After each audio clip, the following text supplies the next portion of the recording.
It's Corona time. Hey, it's Corona time right now. It's Corona time. It's Corona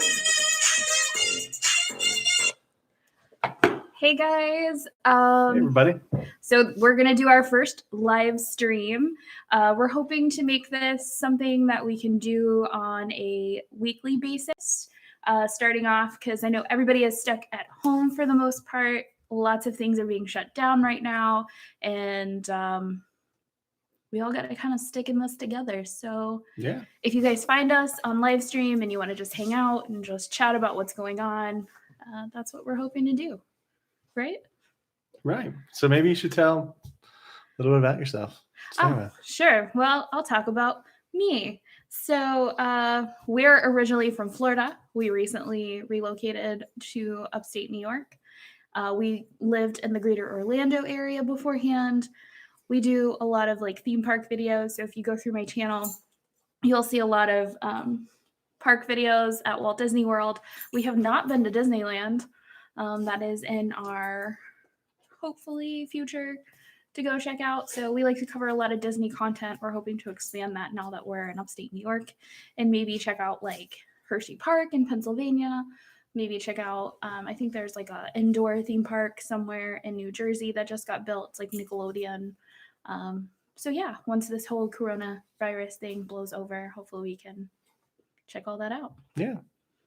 So first up on our list of topics to talk about tonight is the coronavirus. I think that's something that's kind of like on the forefront of everybody's mind. Front and center of everything.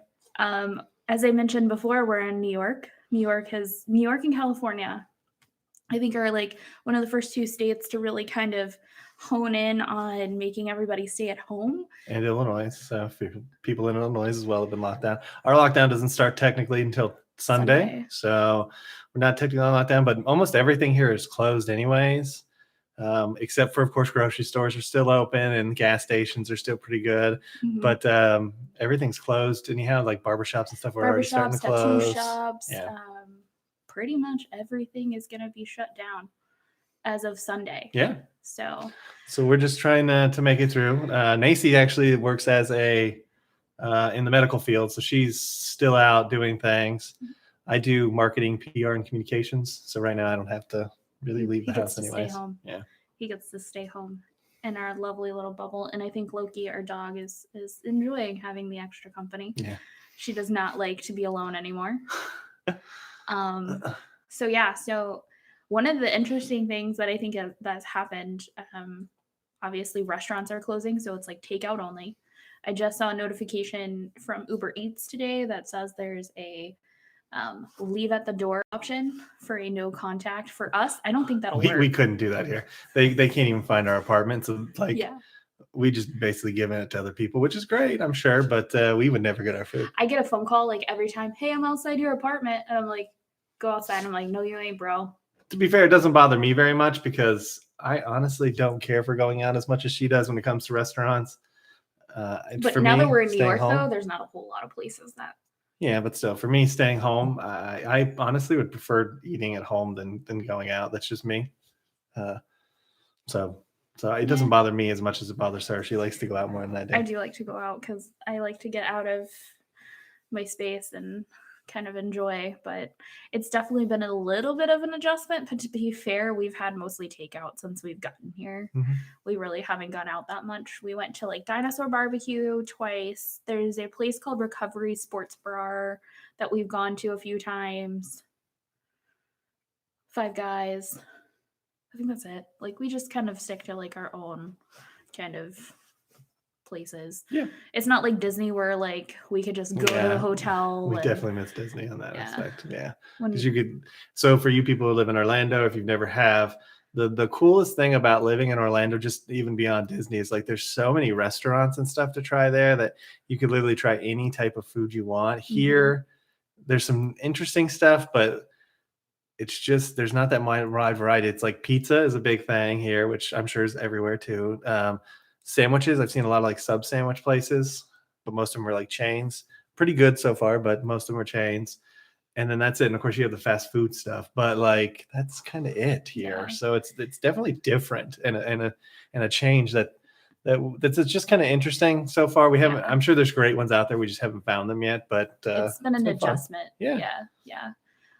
We're definitely not spending as much on dining out like we did too, because that is that huge like cost difference. At Disney, meals are usually about $100, and although I will say Dinosaur is kind of expensive, but for the most part, like when we ate out at Disney, like everything was expensive, and here things are still a little bit expensive because it's New York, but overall it's probably like half the cost, so we're kind of saving a little bit of money in that aspect. Yeah, we didn't get here much before the coronavirus. We got here in about January time, so we weren't here that much before this, and we've never lived in this area of upstate before either. So it was kind of an adjustment of seeing it. The only thing that I've seen differently with the coronavirus now as to before is, for some odd reason, people are taking a lot of poops. So apparently it's just scaring the poop out of people. So there's tissue paper and stuff is the only thing we've seen here. Food and stuff is in there. Vegetables, no real problems with. It's really just been like toilet paper and paper towels for some reason, even though it's not like they're running short of them, folks. It's not like they stopped making toilet paper. It's just, it was really weird. Like it's been really, really weird. Hang on, I have somebody who's trying to, I think she just watches it on YouTube. Go to that link. So that was the only thing that we've seen here. Restaurants and stuff still really cool. People aren't ever happy in upstate New York, so it's not like that really changed their perspective of the virus. Sorry, people who live in upstate, but you people don't get enough sun and apparently aren't very happy, and I'm sorry for that. But most of the stuff we're seeing is typical. It's kind of interesting. We do live in an apartment complex, and like the amount of people that are here during the day, because I'm here during the day a lot. So a lot of the people who are here during the day has definitely increased. Like you see all the cars that are here at night. They're not leaving during the day anymore. There's a lot more people. Dog park's always busy. Yeah, we have a dog park right outside our window for the community, and like it's always busy now. So it's really kind of interesting seeing that dynamic, but still people don't really talk to each other in New York, what we noticed. So like there's still kind of that like standoffish when they go to the dog park. It's like, you both have dogs. Talk about your dogs. Like do something, So it's just kind of interesting. But that's kind of a different dynamic. I don't think it has anything to do with the coronavirus, the people talking to each other. But it's really kind of cool seeing the apartment complex change over the last week. Yeah. And I think it's going to probably change a little bit more because, like I mentioned earlier, they're closing down barber shops, tattoo shops, hair salons, basically, unless you're a grocery store, a liquor store, because liquor stores are still considered essential in New York State. Gas stations, pharmacies, and obviously hospitals.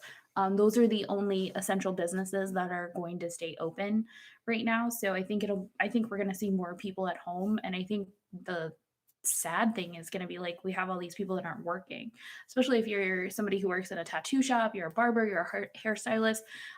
My first career in life I was a hairstylist, and you depend on people coming into your salon to make money.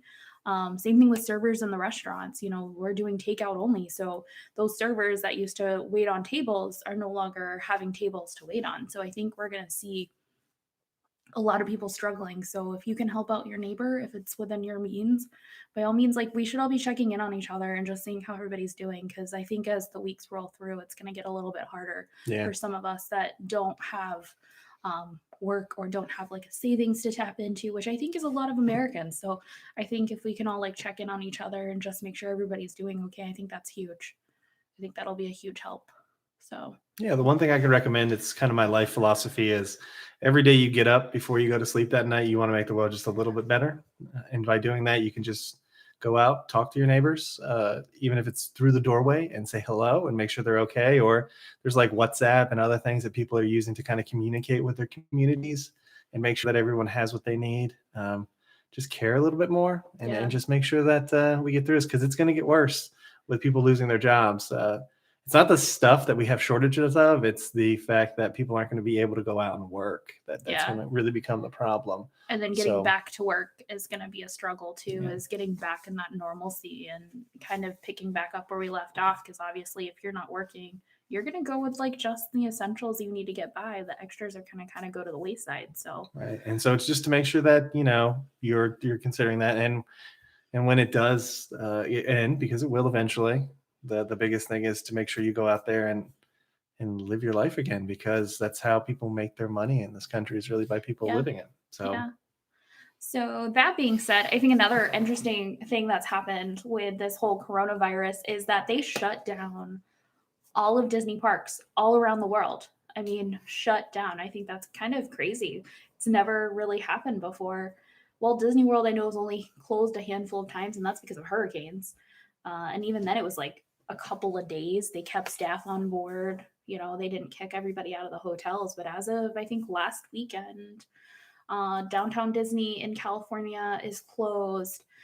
Disney Springs and Walt Disney World, all of the Walt Disney World hotels and resorts in Disneyland have all shut down completely. So there's like no tourism like happening on Disney property right now. Yeah, when we first moved up here, it was sad because we'd still watch our Disney YouTubers, and they would be at the parks or go into the rides, and definitely cry a little bit because it's sad being here and like losing the ability to do things.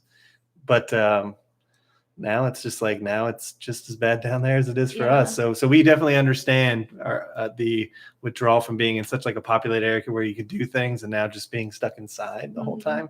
I can't believe it. I honestly can't believe Disney shut down. I'm hoping that this doesn't hurt them too much. I mean, all of their parks are shut down. They're releasing stuff on Disney Plus. Like Onward comes on Disney Plus April 1st. Yeah. So if you have Disney Plus, you can watch Onward, which is a really fun movie. It's not the best. It's not the best, but it was a fun movie. And then Frozen 2 was already released to Disney Plus. So they're doing a lot of things to sort of be innovative. I'm interested to see after Onward comes out and see what they do with that. If they'll release Black Widow too, because that's supposed to be coming out soon in April too. So it'll be interesting to see what they do with that movie. Yeah, they closed down all the movie theaters. I mean, that's crazy. And I saw that YouTube is now going to, I saw that there was a couple of movies that are going straight to release, like movies we had seen recently are going to be on YouTube Movies and probably other streaming services.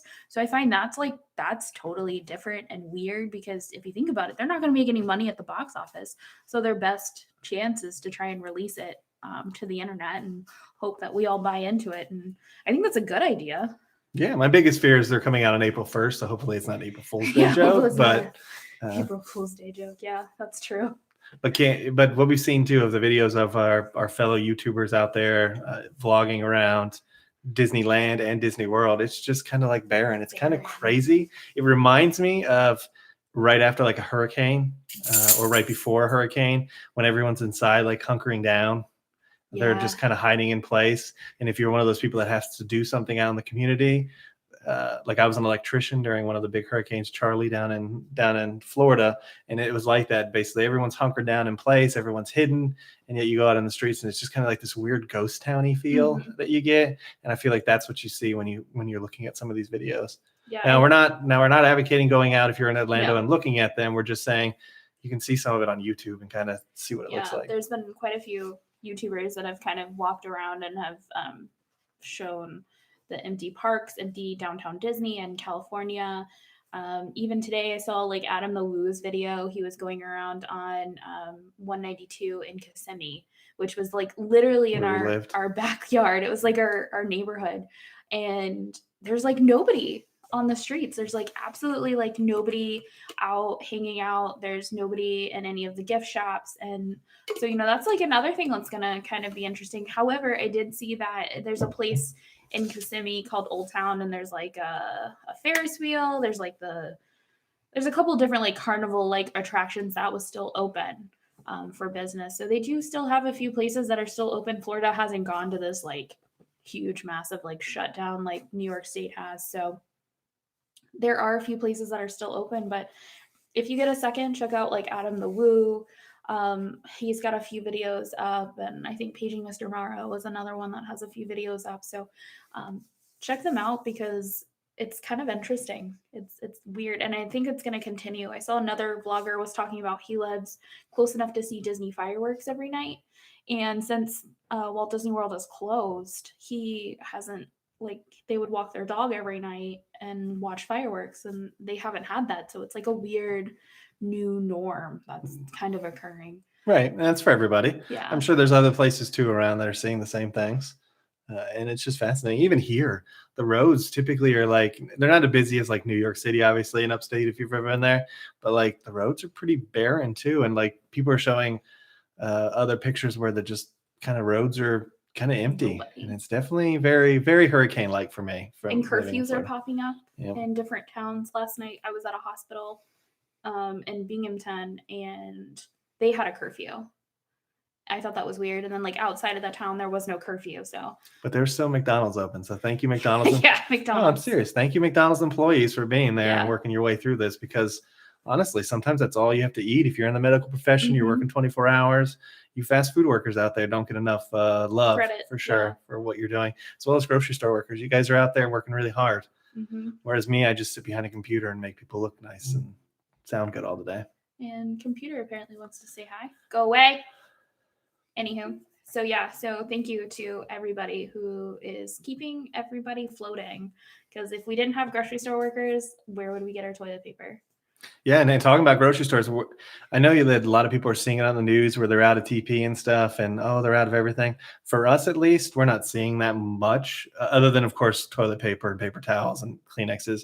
If you go early in the morning, they have it, because the thing is, they're not running out of stocks of it. It's just the stores are running out of it. So we're really creating this false demand for it that, and it's a long thing but basically it's like, it's an illusion. They still have it. It's just everyone's buying it out of that store. And now they have to wait for the next truck to come in the next morning to give them more. So when it comes to like groceries and vegetables, like we said earlier, we're not seeing any of those problems, luckily. And if people would just like, eat normally, there wouldn't be a problem, However, I will say this, there is an issue that I came across yesterday at one of the hospitals that I'm in. So PPE is like a huge thing in hospitals. So what does PPE mean? PPE is personal protective equipment. So that means face masks, goggles.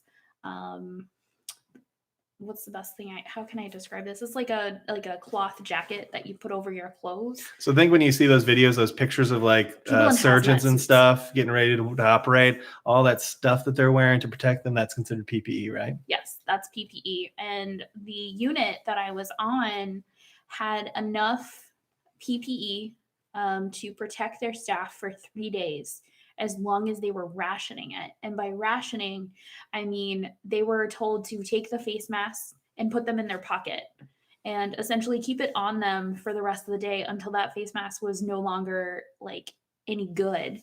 And then once it was no longer good, they would give them another face mask. That's kind of scary. But isn't my understanding of the virus, it's supposed to be carried on surfaces, right? So wouldn't the mask be considered a surface? And wouldn't you be just considering that you're carrying that into other areas? Wouldn't that cause the... It is counterproductive. As far as protecting patients from us, it's more or less, so there is like some minor droplets essentially. So like if somebody sneezed in your face or somebody coughed in your face, it's protecting you from that, so to speak. But the only way they were able to use a different mask was if they were going into an isolation room for a patient who was presumptive for this COVID virus, or maybe the flu or something else, for why tuberculosis, as to why they would be in an isolation room. So it's kind of sad, and it's a little scary that we're having to start rationing. The other alternative that was mentioned was to make your own mask, which is something I haven't heard of ever happening in the last century.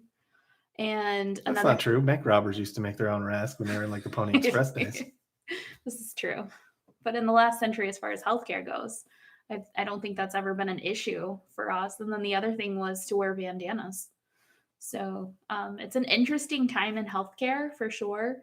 And we're just kind of taking it day by day and assessing every hospital by hospital and seeing what they have to help out. So just kind of keep that in mind.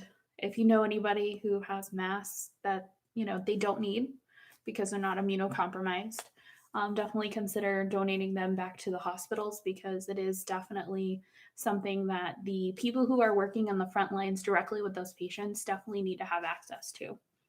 Yeah, because with masks, isn't the purpose really to not get anybody else sick? So all these people who bought masks to keep themselves unsick or healthy, it doesn't really make sense, because that's not the purpose. The purpose of a mask is to stop it from going from you to somebody else.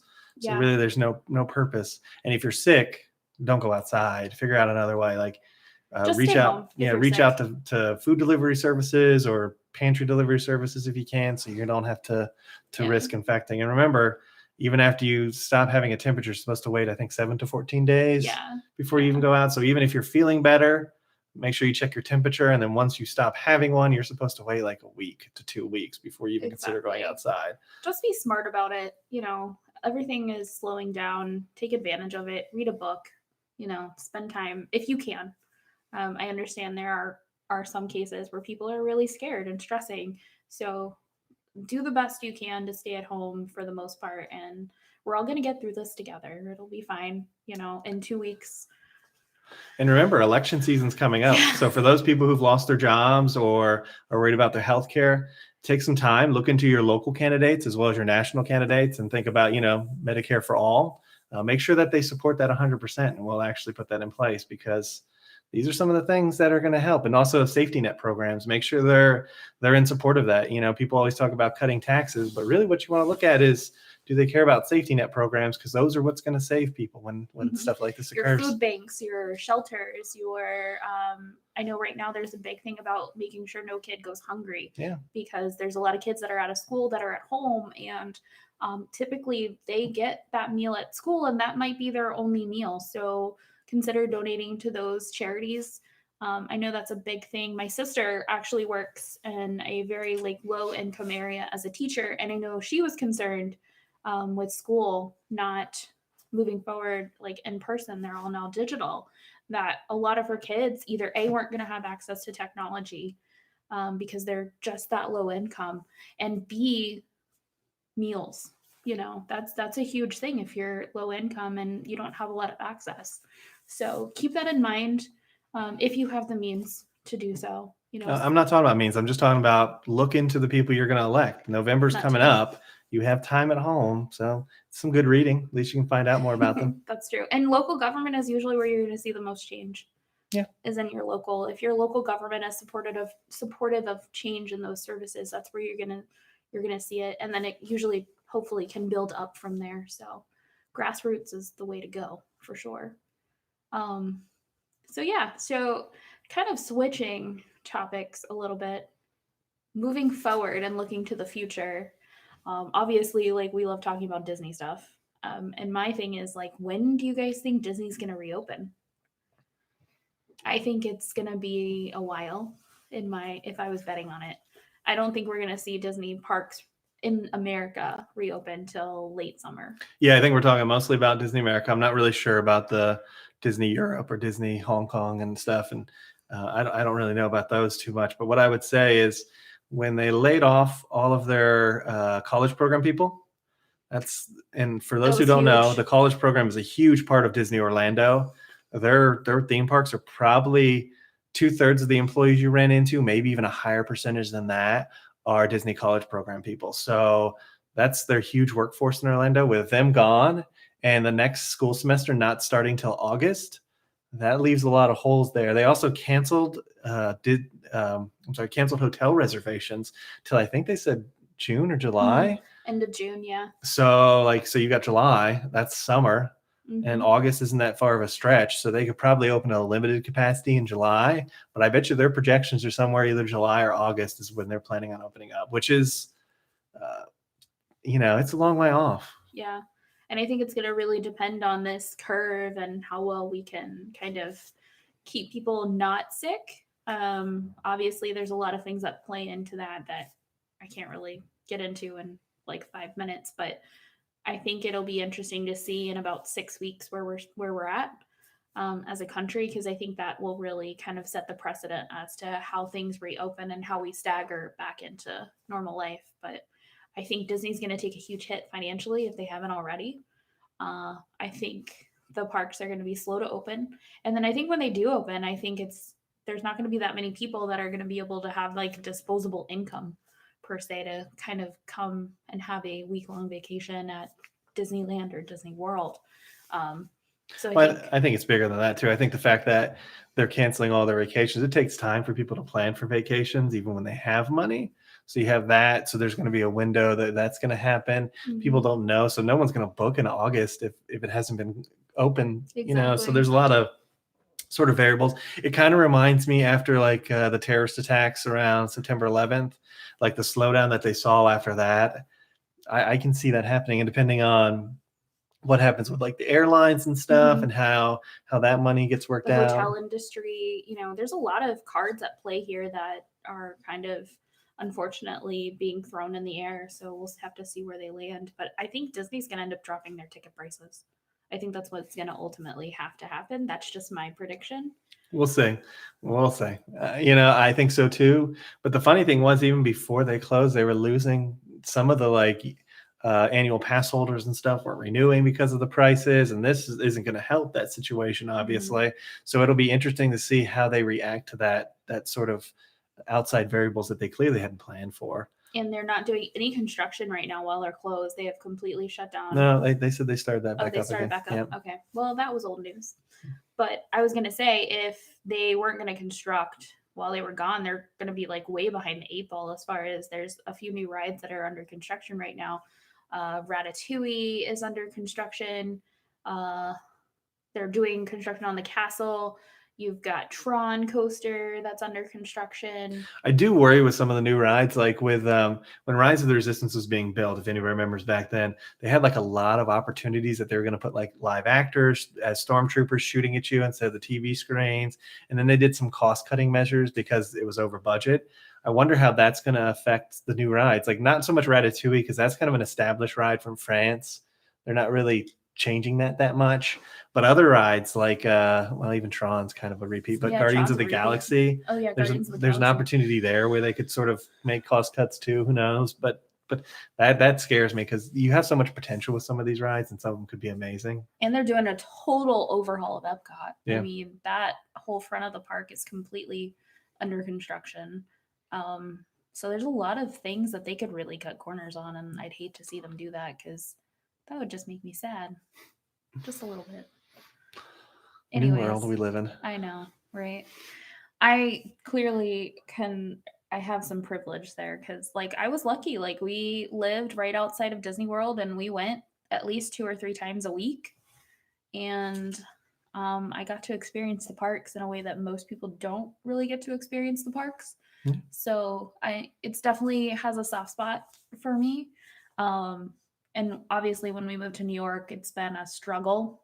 I thankfully have been busy, like nothing else. So I haven't really had time for it to sit and digest, but Gary has had plenty of time to let it sit and digest and realize that there is no Disney for us to go hang out in after work and just kind of decompress and people watch or just go get a drink or hop on a ride. So that's been kind of a struggle. And I realize everybody in Orlando who had that as well is now struggling probably with that as well, being stuck at home. So hopefully we'll get to take a trip soon.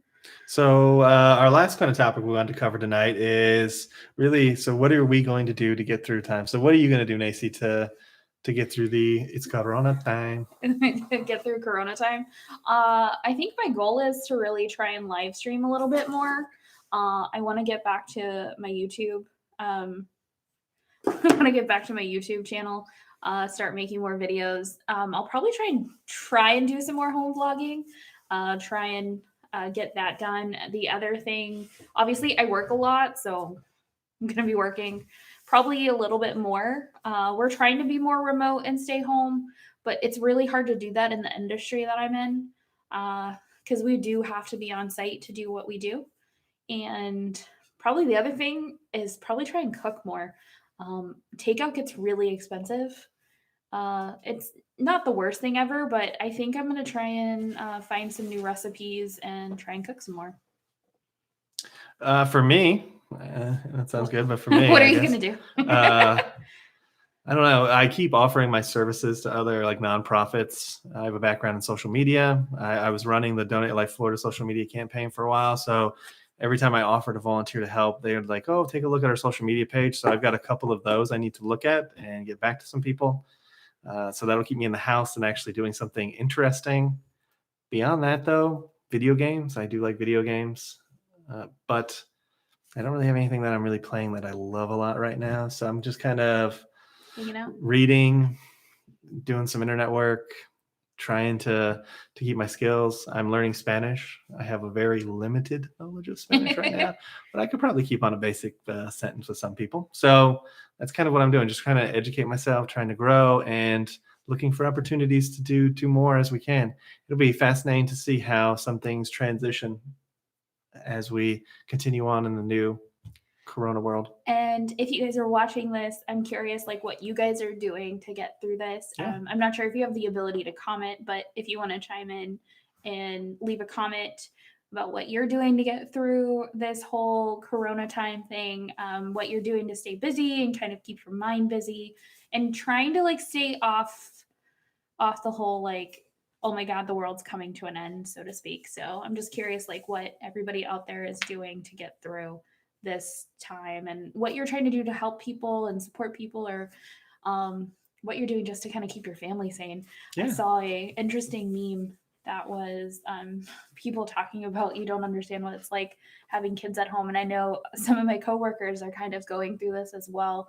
They're at home with their spouse and their kid, and it's kind of the most time they've ever spent at home outside of like vacation time, because even when you go on vacation you have like stuff to do and you're kind of not just at home with like nothing really in front of you, no ability to kind of go outside and do anything. So I know people are kind of struggling trying to get through those video conferences and trying to work from home. Meanwhile, you got your kid like screaming in the next door. You got to teach your kids too because schools are closed. I mean, there's a lot of things going on right now. So I'm just curious how everybody out there is coping. Yeah.